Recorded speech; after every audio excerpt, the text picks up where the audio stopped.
Hello everybody, कैसे हैं आप सभी। आज एक और रिजल्ट जारी हुआ है आरआरबी पीओ मेंस का, और उसमें सब तो कोई कांग्रेचुलेशन, कोई थैंक यू दिखाएगा, कोई कुछ कराएगा, लेकिन मैं एक बिटर ट्रूथ बताने जा रही हूँ आज। क्योंकि जब रिजल्ट डे होता है तो एस्पिरेंट एक कैंडिडेट जो जिसकी मेहनत लगी है रिजल्ट के पीछे, जो भी रिजल्ट आता है उसके पीछे, वो भले चाहे थैंक यू का रिजल्ट आए चाहे कांग्रेचुलेशन का रिजल्ट है, दोनों ने ही मेहनत की होती है, दोनों को उम्मीद होती है कि उसका सिलेक्शन होगा। लेकिन कुछ कैंडिडेट्स एक दो नंबर से या फिर किसी चीज़ की कमी से रह जाते हैं, कुछ कैंडिडेट्स हैं जो वो उनका सिलेक्शन हो जाता है। तो मैं आप दोनों की बात करने जा रही हूँ। तो आप पूछेंगे कि आपका रिजल्ट क्या रहा, तो मैं आपको पहले बता दूँ मेरा प्री ही नहीं क्लियर हुआ था। और पर मैं आप सभी का जिनका नहीं हुआ है उनका मैं दुख मैं जान सकती हूँ कि कैसा होता है कि जब आप इतनी आगे आते हो और सिलेक्शन ना हो तो कैसा लगता है। क्योंकि लास्ट ईयर मेरा फाइनल सिलेक्शन नहीं हुआ था इसी एग्जाम का, मैं फाइनल सिलेक्शन में 2 मार्क्स से रह गई थी। तो मैं आप सभी को बताने जा रही हूँ कि जिनका पहले सिलेक्शन हुआ है उनको कांग्रेचुलेशन, लेकिन उनके लिए भी एक कड़वा सच ये है कि अगर आपका सिलेक्शन हुआ है तो आप उसकी प्रिपरेशन अच्छे से करिए, प्रिपरेशन अच्छे से करिए, यानी इंटरव्यू की तैयारी आप इंटरव्यू को हल्के में मत लीजिएगा। क्योंकि कभी कभी क्या होता है कि इंटरव्यू भले ही आपके शायद आपको नहीं पता कि आपके मेंस में कितने मार्क्स आएंगे, आपको लग रहा होगा कि कोई बात नहीं मेंस में चलो मेंस क्लियर कर लिया, इंटरव्यू तो हो ही जाएगा। लेकिन अगर आपको नहीं पता है कि आपके भले ही आपको ये लग रहा हो कि मेरे 90 मार्क्स आएंगे, मेरे 95 मार्क्स आएंगे, हो सकता है कि आपके कट ऑफ से 5-6 नंबर ही ज़्यादा हो।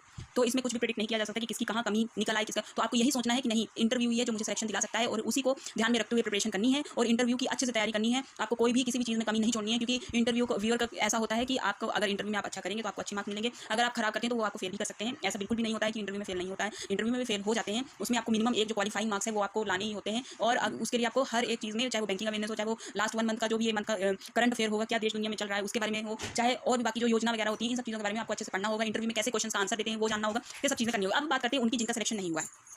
तो वो लोगों को मैं बता दूं कि आपको भले ही कोई भी ऐसे बोले कि कोई बात नहीं, आगे बढ़ो मूव ऑन करो, लेकिन हाँ, मैं क्योंकि ये तो मैं जानती हूँ कि मेरा जब प्री क्लियर नहीं हुआ था तो मुझे लग रहा था कि मैं अपनी जो प्रिपरेशन है वो छोड़ दूँ। लेकिन मैं आप सभी से मैंने उस टाइम पे राय जानी थी कि बताइए मैं क्या करूँ, मुझे लग रहा है कि मैं बैंकिंग की प्रिपरेशन छोड़ दूँ, मुझसे नहीं हो रहा है। लेकिन आप सभी ने मुझे मोटिवेट किया था, आगे पढ़ने के लिए बोला था कि नहीं, इतनी आगे आकर आप। तो बहुत से ऐसे कैंडिडेट्स और एस्पिरेंट्स हैं जिन्होंने मुझे कमेंट में ऐसे बोला था, और मैंने बैंकिंग की प्रिपरेशन जारी रखी और अभी भी आगे जारी रख रही हूँ और अच्छे से अपनी पढ़ाई करूँगी। लेकिन आप सभी को मैं बता दूँ कि मोटिवेशन किसी और के कहने से बिल्कुल भी नहीं आएगा, मोटिवेशन आता है खुद के कहने से। और आपको सब कुछ, ये बात आपको कोई नहीं बता सकता है कि आपको आगे क्या करना चाहिए क्या नहीं करना चाहिए। लेकिन हाँ, अगर आपने इतनी प्रिपरेशन की है, इतना सब कुछ किया है, तो मेरे हिसाब से आपको आगे थोड़ा बहुत, अगर आपको दुख लग रहा है आप दुखी हो जाइए। आपको जैसा फील हो रहा है आज के दिन नहीं पढ़ने का मन करेगा, आप मत पढ़िए। आपका जिस तरह फील, क्योंकि मुझे पता है कि कैसा लगता है जब आपका सिलेक्शन नहीं होता है, आप उसी के बारे में सोचते हो कि क्या कमी रह गई, क्या हुआ ऐसा कि मतलब मैंने इतना अच्छा किया फिर भी मेरा सिलेक्शन नहीं हुआ। तो ये सब चीज़ें होती हैं। लेकिन उसमें एक और चीज़ है कि अगर आपने इतना अच्छा किया है तो कहीं ना कहीं आपकी तैयारी जो है वो है, और वो मेंस के आपने मेंस को डेडिकेट करके अभी तक इतनी प्रिपरेशन की होगी कि आपको मेंस में आपने एग्जाम्स भी दिए हैं। तो अब आगे की जो एग्जाम्स हैं आपके पास 3 और मौके हैं, और आगे भी बहुत सारे मौके होंगे जिनमें आप बहुत अच्छा कर सकते हैं। बस एक चीज़ है जो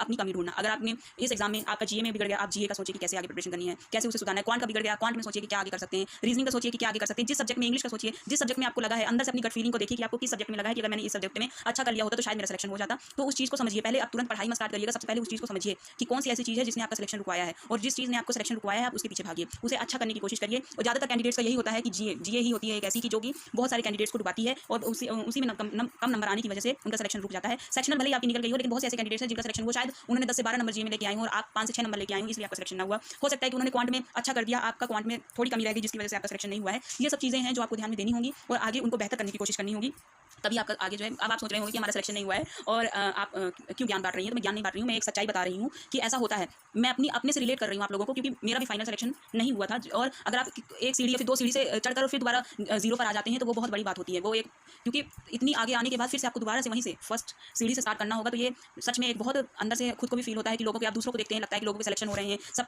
क्लियर कर रहे हैं, तो हमें ऐसा क्यों, इतनी क्या कमी है कि हम नहीं कर पा रहे हैं, हमारा क्लियर नहीं हो रहा है, ऐसी फीलिंग आती है। अपने आप को आप बहुत ज़्यादा कमजोर फील करते हैं कि सब जॉब कर रहे हैं, कोई ना कोई कहीं ना कहीं सेटल हो रहा है, सब कुछ हो रहा है, लेकिन हमारी लाइफ में हम वहीं पे खड़े हैं जहाँ से हमने स्टार्ट किया था। तो अब जो है वही चीज़ करनी है कि जहाँ से आपने स्टार्ट किया था आप वहीं पर खड़े, लेकिन तरीका बदलिए अपना। जो भी पहले आप करते थे उसमें आप इंप्रूवमेंट लाने की कोशिश करिए। ये सब चीज़ें जब आप सोचने लगेंगे तरीका, क्योंकि मैं अपनी बात अगर करती हूँ तो मुझे अपने आप में इंप्रूवमेंट समझ में आती है। क्योंकि लास्ट ईयर जो गलतियाँ मैंने दोहराई थी, इस साल में वो गलतियाँ नहीं दोहरा रही हूँ। लास्ट ईयर मेंस के सबसे ज़्यादा, मेंस में क्या जरूरी, सबसे ज़्यादा मेंस में जैसे मैं समझती थी कि मेंस में फुल लेंथ मॉक लगा लो हो जाएगा, लेकिन नहीं, जिस चीज़ में आपको कमी लगती है उसे देखो, ना कि फुल लेंथ मॉक। मेंस में मैं पहले फुल लेंथ मॉक में भागती थी, ना अच्छे से एनालाइज करती थी, ना कुछ। तो उसकी वजह से मुझे समझ में नहीं आता था कि मेरी क्या गलतियाँ हैं। जीए को भी मैं पढ़ती थी लेकिन उतना डीप में नहीं पढ़ती थी, तो मुझे लगता भी था कि कितनी बोरिंग है जीए। बोरिंग है जीए, लेकिन उसे कैसे पढ़ना है उसका तरीका सीखना होगा। क्वांट में भी है, क्वांट में भी मुझे लगता था कि कैसे क्या होगा, किस तरह करना चाहिए, मेरे नंबर ही नहीं बढ़ रहे हैं। तो क्वांट में भी हमें सिलेक्शन सिर्फ और सिर्फ क्वेश्चंस का सिलेक्शन ही दिला सकता है अच्छे नंबर, और कुछ नहीं है क्वांट को भी।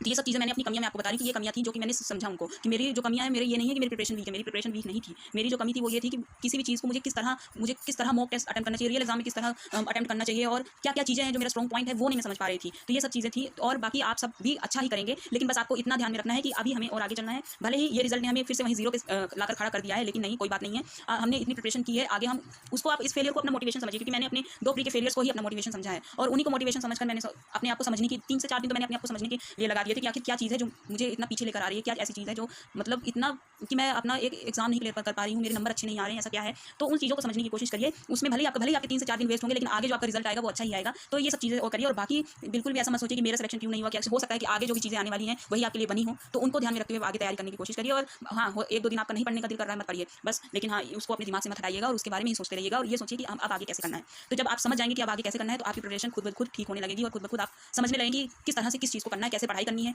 कैसे चीज़ों को टैकल करना है। जैसे पजल टैकल करते हैं वैसे ही हर एक चीज़ को कैसे अपनी पढ़ाई को टैकल करना है, ये सब चीज़ें समझ आ जाएंगी। सो थैंक यू ऑल, और ऑल द बेस्ट आपके आगे फ्यूचर के लिए। और जिनका हुआ है उनको कांग्रेचुलेशंस। और 1-2 दिन में मैं इंटरव्यू की वीडियो लाने वाली हूँ, क्योंकि मेरा एक्सपीरियंस है इंटरव्यू का, तो मैं आपको बताऊंगी कि कैसे क्वेश्चन पूछे जाते हैं, किस तरह का माहौल होता है वहाँ पे, क्या क्या होगा, स्टार्टिंग से लेकर एंड तक की मैं वीडियो एक लेकर आऊँगी। So thank you all.